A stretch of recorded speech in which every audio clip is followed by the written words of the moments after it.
बच्चों नमस्कार। आज मैं आपको गोस्वामी तुलसीदास जी द्वारा रचित वन पथ पर शीर्षक के अंतर्गत पढ़ाने जा रही हूँ। पिछली कक्षा में आपने धनुष भंग के माध्यम से पढ़ा कि श्री रामचंद्र जी कैसे गुरु की आज्ञा लेकर के धनुष के समीप जाते हैं और प्रत्यंचा चढ़ाते समय धनुष तोड़ देते हैं और सीता का विवाह राम के साथ हो जाता है।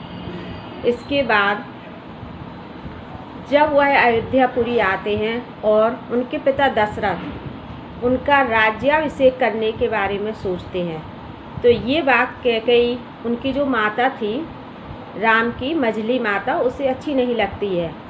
वह चाहती है कि मेरे पुत्र भरत को राजगद्दी मिले। इसी कारण वह अपने पति दशरथ से कहती हैं। प्राचीन काल में दशरथ ने उन्हें 2 वरदान देने का वचन दिया था। एक बात से प्रसन्न होकर कि तुम मुझसे कभी भी 2 वचन पूरे करवा लेना। तो आज कैकेयी को वो वचन याद आते हैं और वो उन्हीं वचनों को लेने का आग्रह करती हैं। दशरथ जी इसके लिए सहर्ष तैयार हो जाते हैं और वो कहते हैं कि बताओ तुम्हें क्या चाहिए। तो वो पहला वचन मांगती हैं कि मेरे पुत्र भरत को राजगद्दी और श्री राम को 14 वर्ष का वनवास। यह सुनकर के वो बहुत दुखी होते हैं और सोचते हैं कि इस तरह का वचन किसी को नहीं देना चाहिए। अंत में पिता की आज्ञा का पालन करते हुए श्री रामचंद्र जी वन जाने के लिए तैयार हो जाते हैं। उनकी पत्नी सीता और छोटे भाई लक्ष्मण भी उनके साथ निकल पड़ते हैं। उसी का यहाँ पर बहुत ही मार्मिक और सुंदर चित्रण किया गया है। वन पथ पर मतलब राम, सीता और लक्ष्मण के साथ वन को जा रहे हैं। पहला पद्यांश। पुरते निकसी रघुवीर बधु, धर धीर दिए मग में डगद्वे, झलकी भरी भाल कनी जल की, पुट सूख गए मधुराधर वे। सीता जी पुर माने अयोध्यापुरी से थोड़ी दूर ही निकली। रघुवीर बधू, रघुवीर अर्थात श्री रामचंद्र जी की पत्नी सीता जी अयोध्यापुरी से थोड़ी दूर ही निकली थी। धर धीर दिए मग में डग दो, जैसे ही 2 डग दिए मतलब थोड़ा ही चली कि वो धैर्य को धारण कर रही हैं, फिर भी इतनी थक जाती हैं कि उनके माथे पर पसीने की बूंदें आ जाती हैं।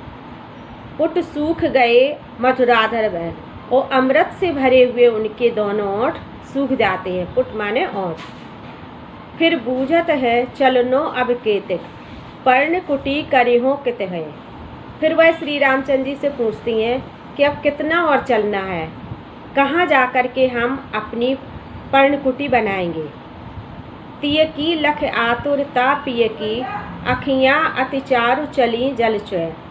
जब श्री रामचंद्र जी ने अपनी प्रिया सीता को थका हुआ और व्याकुल जाना, तो उनके नेत्रों में प्रेम रूपी अश्रु की वर्षा होने लगती है, अर्थात प्रेम रूपी आंसू आ जाते हैं। जल को गए लखन लरिका, परिखो पिय छाह घरी हुए ठाड़े, पोंछ पसेऊ बयारी करो, और पाए पखारियों भूभुर डाड़े। इसमें सीता जी थोड़ा सा विश्राम करना चाह रही हैं। इसी कारण से वो अपने पति श्री रामचंद्र जी से कहती हैं कि जब तक लक्ष्मण जल लेने गए हैं, हे प्रिय, एक घड़ी के लिए आप किसी वृक्ष की छाया में बैठ जाइए, जब तक मैं आपका पसीना पोंछ देती हूँ और धूल से भरे हुए आपके पैरों से कांटे निकाल करके धो देती हूँ।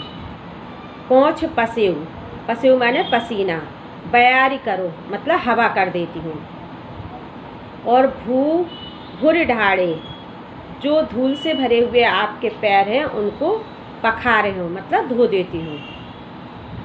सुन रघुवीर प्रियाश्रम जान के, बैठ विलम्ब लो कंटक काढ़े, जान की नाह को नेह लखो, कुल को तन बार विलोचन बाढ़े। तुलसी रघुवीर प्रियाश्रम जान के, तुलसीदास जी कहते हैं कि जब श्री रामचंद्र जी ने अपनी पत्नी सीता को थका हुआ जाना तो वो थोड़ी देर के लिए बैठ करके उनके पैरों के कांटे निकालने लगते हैं। जानकी नाह को नेह लखो, जानकी अपने प्रियतम श्री रामचंद्र जी का अपने प्रति प्रेम देख करके पुलको तनिवार्य विलोचन बाढ़, उनका शरीर पुलकित हो जाता है और नेत्रों में प्रेम के आंसू आ जाते हैं। तीसरा, अब जब ग्रामीण स्त्रियां जानती हैं, देख लेती हैं और उन्हें अपने गांव में खबर लग जाती है कि 3 वनवासी गांव में आए हुए हैं, तो वो उनसे मिलने के लिए दौड़ पड़ती हैं। उनमें ग्रामीण स्त्रियां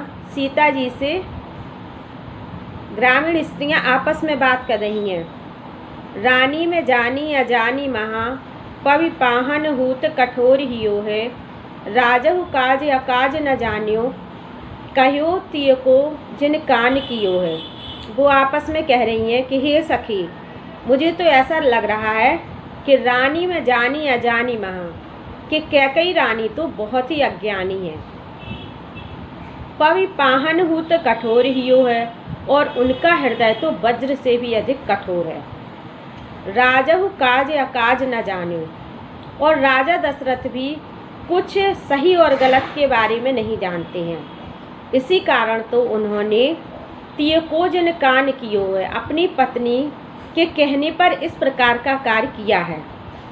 ऐसी मनोहर मूरत ये बिछड़े कैसे प्रीतम लोग जियो है, ऐसी मनोहर मूर्ति से बिछोड़कर इनके प्रियजन कैसे जीवित रहे होंगे। आखिन में सखी राखवे जो इन्हें किमके वनवास दियो है। हे सखी, ये सुंदर मूर्तियाँ तो नेत्रों में बसाने लायक हैं, फिर इन्हें कैसे वनवास दे दिया गया है, मेरी तो कुछ समझ में नहीं आ रहा है। फिर ग्रामीण स्त्रियाँ सीता जी के पास आ जाती हैं और वो सीता जी से कह रही हैं, राम का परिचय पूछते हुए ग्रामीण स्त्रियां सीता से कहती हैं कि शीश जटा उर बाहु विशाल, बिलोचन लाल तिरछी सी भौएं, तून सरासन बाण धरे, तुलसी बन मार्ग में सुठ सोहे, सादर वारही बार सुभाए, चिते तुम त्यो हमरो मन मोहे, पूछत ग्राम बधू सियसो, कहो सावरे से सखी रावरे को है। ग्रामीण स्त्रियां कह रही हैं कि हे सखी, ये बताइए कि जिनका शीश पर जटाएं हैं और बाहु विशाल, और उनका हृदय और भुजाएं विशाल हैं, उनके नेत्र लाल हैं और भौएं तिरछी हैं और सुंदर हैं। तून सरासन बाण धरे, जो अपने कंधे पर धनुष बाण धारण किए हुए हैं, तुलसी बन मार्ग में सुठ सोए, और जो वन के मार्ग में बहुत ही सुंदर लग रहे हैं।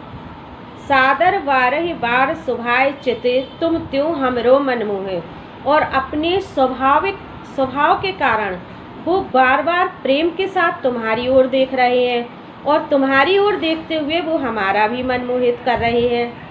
पूछत ग्राम बधू सियसो, कहो सावरे से सखी रावरे को है। इस प्रकार ग्रामीण स्त्रियां सीता से पूछती हैं कि ये सावले से, हे सखी बताओ तुम्हारे कौन हैं। इसको सुनकर के सीता जी ग्रामीण स्त्रियों को इशारे से उत्तर देती हैं, क्योंकि हमारे समाज में ऐसी मान्यता है कि पतियों का नाम नहीं लिया जाता है। तो सीता जी ग्रामीण स्त्रियों के पूछने पर बताती हैं, सुन सुंदर बैन सुधारस साने, सयानी है जानकी जानी भली। जानकी जी बहुत चतुर हैं और ग्रामीण स्त्रियों के अमृत से सने हुए वचनों को सुनकर के वो बड़ी चतुराई से उत्तर दे रही हैं। तिरछे कर नैन दिसैन तन्हे, समझाए कछु मुस्काए चली। उन्होंने श्री राम की ओर तिरछे नेत्रों से देखा और मुस्कुराते हुए वहाँ से निकलती हैं। इस माध्यम से ग्रामीण स्त्रियां समझ जाती हैं कि ये उनके पति हैं। तुलसी तहि अवसर सोह सवे, अब लोकत लोचन लाहुवली। तुलसीदास जी कहते हैं कि उनके इस प्रकार बताने से मानो उस समय सभी की नेत्र रूपी भौरे आनंदित होकर के कमल रूपी नेत्रों में मड़राने लगते हैं। अनुराग तराग में भानु उदय बिगसी मन मंजुल कंज कली। और ऐसा प्रतीत हो रहा है कि मानो प्रेम रूपी सरोवर में कमल रूपी प्रसन्नता की कलियां खिल उठी हों।